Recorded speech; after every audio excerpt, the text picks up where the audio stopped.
the most, I think, just really emotional and crazy, like VH1 behind the music that I've ever seen. It was honest. I mean, a lot of people are afraid of honesty. You know what I'm saying? They're afraid to show who they are, you know, because they think it, you know, makes them look weak or whatever, or, you know, well, we all have flaws, man. You know what I'm saying? Anybody who tries to act like they don't, it's full of, well, you know what they're full of. Yeah. That's why I always say you were so necessary, because you do come with a lot of honesty and a lot of truth. Yeah. Guess you didn't know your daughter well enough, because she just started f***ing all the girls. Impulse control issues? I don't know. I'm saying, Sean Carter, you're a piece of shit. Taking Pimp C wasn't bad enough. You just want to go down there and you want to just remove all of the balls from every real gangster in Houston. Why did that house burn up? So with that being said, let's go back. You had mentioned Pimp C earlier. With that being said, did Pimp C really have a sex tape of somebody in the industry that would break the internet? You look like you done seen it, Marvin. You done seen it. Marvin seen it. Tell him who it is. Hey, man, tell him who it is. We still trying to find out who was in this Pimp C tape. We really need to dig in on how anyone who tries to spill the tea on Jay-Z ends up silenced or labeled as crazy. Look at the late, great DMX. He supposedly accused Jay of being in cahoots with shady industry bigwigs. And then there's Pimp C, who also met a sketchy end after beefing with Jay. But wait, there's more. Rumor has it that Pimp C had a thing with Beyonce, which supposedly didn't sit well with Jay at all. But what exactly did DMX and Pimp C see that made them realize what the industry's really about? It's some heavy stuff, guys, so let's dive right in. A lot of the love I had for wanting to be a part of the industry is not there anymore. I don't even associate myself with the industry, you know what I'm saying? I'm not an industry artist. I'm an artist in the industry. You know? And you've always stood alone, and you know, bloodline. You're not gonna see me at every party, every industry party, all the clubs. I go somewhere quiet, man, shoot pool with me and my mans and them. You know what I'm saying? So let's first get into the DMX and Jay-Z drama. Even though Jay-Z publicly showed respect when DMX passed, there's this feeling that DMX never really trusted him. People even say that Jay messed with DMX's 6th album because he was scared of the competition. Jay-Z has never admitted to doing that, and after DMX died, he went on LeBron James' show and claimed that despite their rivalry, it was all love between them. So my first Grammy win, I wasn't in. I wasn't even in the building because I boycotted the fam. So there was a competitive thing, but it was big love. He was so competitive with me. I never met a human being more competitive with me, like ever, not even my big brother. Like, no one. But here's what Jay-Z left out. According to DMX, Jay was the one playing dirty. In 2004, when Jay-Z became the president of Def Jam Records, DMX said that's when things went south. DMX had been killing it for Def Jam for years, dropping 5 consecutive #1 albums from 1998 to 2003. But when Jay took over, DMX claimed he tried to sabotage the release of his 6th album, Year of the Dog, again. And we being truthful, because we want to know. We haven't heard from X in a long time. Y'all know the story already, you know what I'm saying?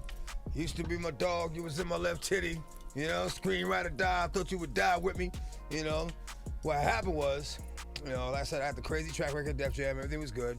You know, I go to do the 6th album, and, you know, Jay-Z became president. Over. Yeah. You know, when he first got the job, he hit me with the call like, yo, dog, inmates is running the building, like, yo, you good? Finish the album, shoot the video. What happened? Niggas go on vacation and, you know, we don't know. What you mean you don't know? How do you listen to a whole album, pick a single, shoot a video, then don't know? Okay, I see what's really good. You're trying to eliminate the competition, you know? According to DMX, all this drama started because Jay-Z changed his mind about retiring from rap and wanted to eliminate any competition in his way. You know, scream, ride or die, I thought you would die with me, you know? What happened was, you know, like I said, I had the crazy track record, Def Jam, everything was good. You know, I go to do the 6th album, and, you know, Jay-Z became president. Over. Yeah. You know, when he first got the job, he hit me with the call like, yo, dog, inmates is running the building, like, yo, you good? finish the album, shoot the video. What happened? Niggas go on vacation and, we don't know. What you mean you don't know? How do you listen to a whole album, pick a single, shoot a video, then don't know? Okay, I see what's really good. You're trying to eliminate the competition. Because at first you retire, then get me off the label. Now you're back rapping again. This was when DMX realized that Jay-Z would step on anyone to get ahead, prompting him to leave Def Jam. But there's more to why DMX had major trust issues with Jay-Z, and it ties back to Jay's connections with shady industry higher-ups. It's worth noting that while both Jay-Z and DMX made a huge impact on the culture and music scene, they handled business very differently. Unlike Jay, DMX always kept it real, calling out label owners for their tight grip on artists and refusing to bend to their demands. They got this new breed of rapper that's paying DJs to play their shit. Right. And, you know what I'm saying? They sucking the record label executives. It's like there's too much of that going on. Right. You know what I'm saying? Let me be me. Let me be the artist that I am and just play my music. You know what I mean? Exactly. Now they want you all up under this, sitting at the going to dinner with them and like that, and all that favor for a favor shit. I don't get down like that. Look, I give you the music, you give my money. That's it. In 2005, DMX dropped the track The Industry, where he exposed how the music industry really works. He raps, "If you ain't got a strong mind, the industry will break you down. It's a matter of time. The industry, vultures with nothing to feast on." And in another verse, X claims the industry wants new artists to sell their souls, adding, "The industry don't give an F about you, but the industry couldn't make a dime without you." I'm inspired by life. The game is bullshit, man. The game is shit. If you want to rap or sing or whatever, don't become a part of the game. You know what? Listen to a song I called The Industry.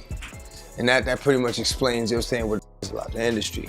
Man, it's not the same. The industry, it's not a f***ing game. The industry, real is dying to get in. The industry, just to find they don't fit in.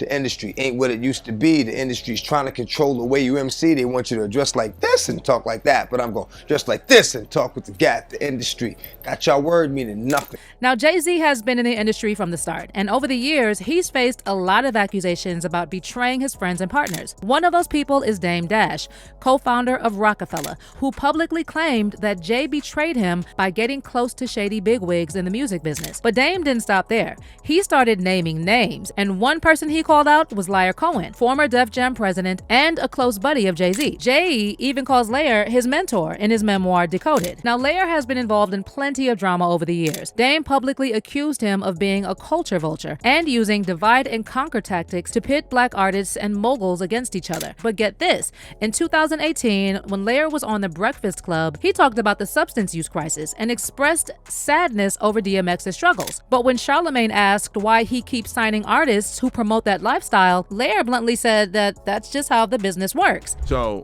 I don't like giving up people. I don't want to give up on people. One of the biggest artists you ever had had a real bad drug problem, DMX. I'm so sad. DMX. They seem like they're making it cool to be drinking lean and syrup and. It's the most dangerous. It's the most dangerous thing that's facing, our society. Are you so why sign an artist that would promote that? Because I already answered that question. You weren't paying attention. She asked me talent or issues, and I said talent. But I have to. I can't give up on people. But I'm saying that's hypocritical, though. You're saying it's opportunistic. Yeah. I got people to feed. I got a business to run. You're gonna make Dame Dash take this clip and call you a culture vulture. And when asked about Dame calling him a culture vulture, Lair didn't even acknowledge Dame's existence. You're gonna make Dame Dash take this clip and call you a culture vulture. Who's Dame Dash? You brought him up. I don't even know him. So you bring his name up. I don't even know him. So y'all made a lot of money together. Made a lot of money. Come on, Leo. Don't do that to him.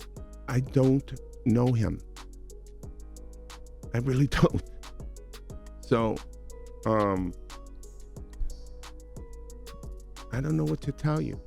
I won't be complicit, but I will, This prompted Dame to fire back at Layer on IG, saying, "Thanks for this, Liar Cohen, for proving my point in true culture vulture form. They make money off us and then try to erase our true history and act like the real ones never existed." So you're probably wondering how this all ties back to DMX. Well, the buzz is that Layer influenced Jay-Z to mess with DMX's 6th album. But wait, it gets even wilder. When DMX passed, Layer disrespected him at his funeral. DMX's farewell was in Brooklyn on April 25th, 2021, and Layer didn't even show up in person. Instead, he sent a recording where he started off saying DMX was a good dude, but then out of nowhere, he called DMX a gremlin and said his passing wasn't a surprise. To be recognized. And so the race against time was that we all know X is a gremlin and reckless and looking for a wall to crash into. X, if you listen to X, if you see X, this is, his death is no surprise.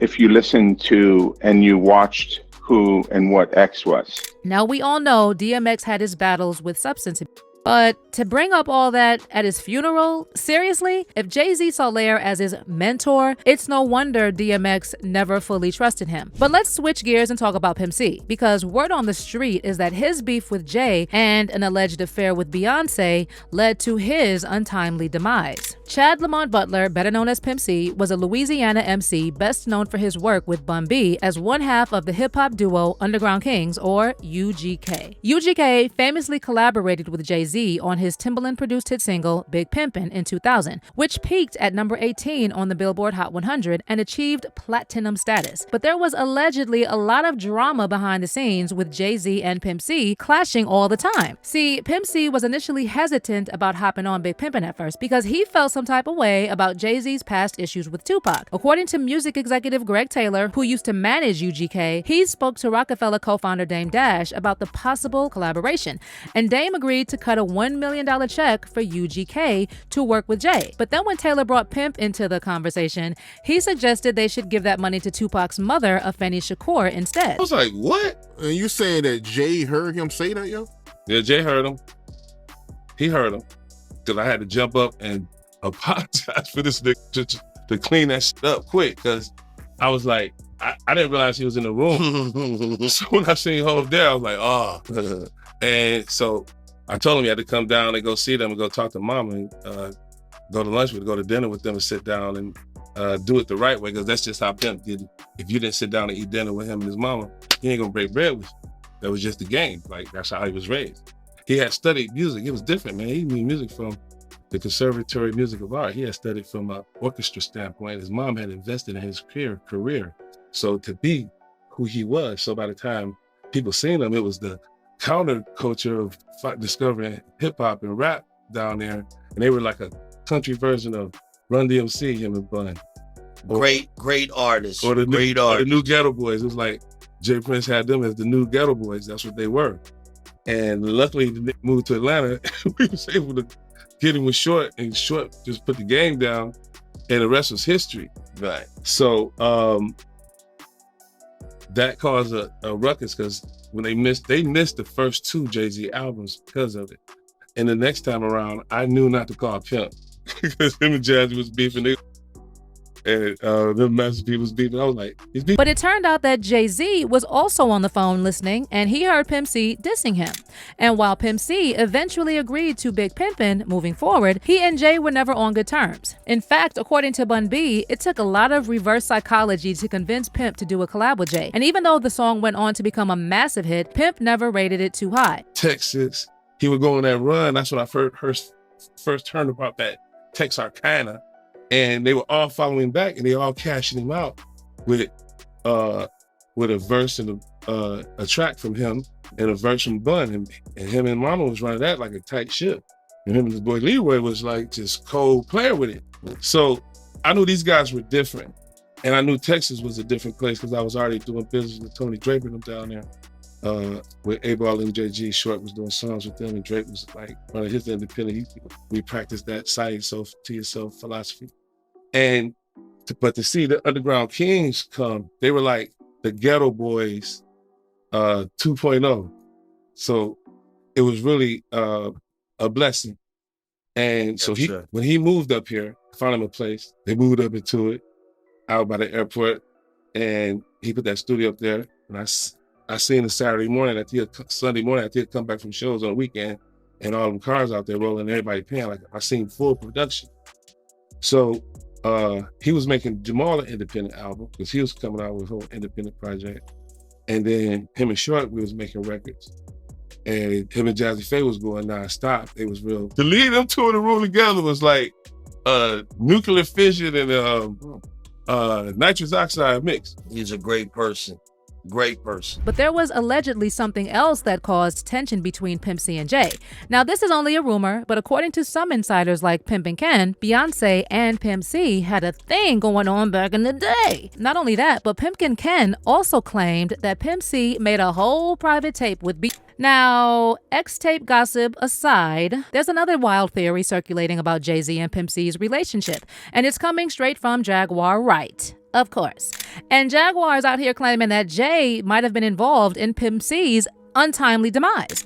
So to give you some context, back in early December 2007, Pimp C was staying at the Mondrian Hotel in West Hollywood, working on new music and performing with Too Short. On the morning of December 4th, he was supposed to fly back home, where his wife Chinara and his cousin Ed were waiting at the airport to pick him up. When they didn't hear from him that morning, his wife called the hotel and asked them to check on him. The staff found Pimp unresponsive in his room, and he was pronounced dead shortly after. He was just 33 years old. The coroner's report determined his death was accidental, supposedly caused by the effects of Pimp's heavy use of lean, combined with his pre-existing sleep apnea. But here's where we get sketchy. According to DJ Paul of 3 6 Mafia, he got a call from Pimp C's manager, Rick Martin, who saw Pimp C's body in the hotel room and told him the room looked like it was shut up. He was laying down like he was praying, but there was blood around like he was shot. Martin reportedly said they thought he was in the head, but they didn't know what the hell happened because there was blood everywhere. They thought he was shot. He was knelt down like he was praying, and the candles were all the way burnt down, so they knew he'd probably been dead for a day or so because he always lit those candles to sleep. He lit those big tall candles and they had been burnt down, so he probably was dead for a while. And now Jaguar Wright has joined the chat, claiming that Jay-Z was definitely behind Pimp C's demise, as well as some other mysterious deaths in the industry.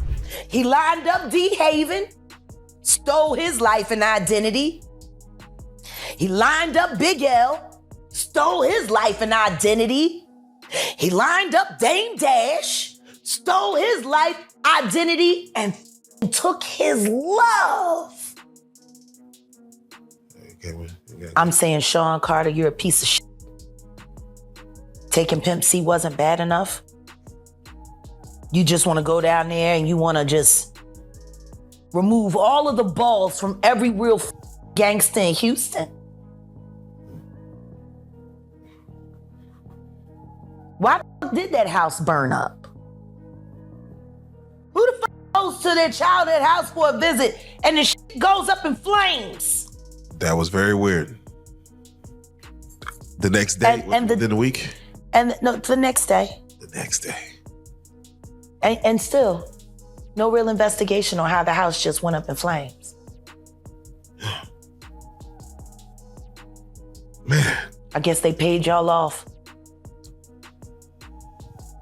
Like they paid y'all off for that Astro World.